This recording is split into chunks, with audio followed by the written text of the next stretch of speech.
தனியார் பள்ளிகளுக்கு வழங்க வேண்டிய 97 கோடி ரூபாயை தமிழக அரசு உடனடியாக வழங்க வேண்டும் என்ற கோரிக்கையை முன்வைத்து தனியார் பள்ளிகள் கூட்டமைப்பினர் ஆர்ப்பாட்டத்தில் ஈடுபட்டனர்.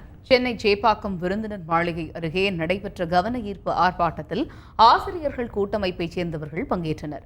RTE சட்டத்தின்படி தனியார் பள்ளிகளுக்கு வழங்க வேண்டிய 97 கோடி ரூபாயை காலதாமதம் இன்றி வழங்க வேண்டும். நடுநிலைப் பள்ளிகளாக தரம் உயர்த்த தகுதியுடைய 1200 பள்ளிகளுக்கு உடனடியாக அனுமதி வழங்க வேண்டும் என்பன உள்ளிட்ட கோரிக்கைகள் முன்வைக்கப்பட்டன. தமிழ்நாடு நர்சரி, பிரைமரி, மெட்ரிகுலேஷன், மேல்நிலை மற்றும் CBSE பள்ளிகள் சங்கத்தின் சார்பிலே இன்றைக்கு மாநிலம் முழுக்க பள்ளி நிர்வாகிகள் ஆர்ப்பரித்து வந்து தங்கள் கோரிக்கைகளை முன்வைத்திருக்கின்றோம். குறிப்பாக அங்கீகாரம் கோரி விண்ணப்பித்து ஆண்டு கணக்கிலே காத்திருக்கின்றோம். 3 ஆண்டுகளுக்கு அங்கீகாரம் கேட்டால் 3 நாட்களுக்கு அங்கீகாரம் தரக்கூடிய கேவலமான நிலை தமிழகத்திலே கல்வித்துறையில் நிலவிருக்கிறது. நர்சரி, பிரைமரி பள்ளிகளை 3 ஆண்டுகளாக அங்கீகாரம் வழங்காமல் இழுத்தடித்துக் கொண்டிருக்கிறார்கள்.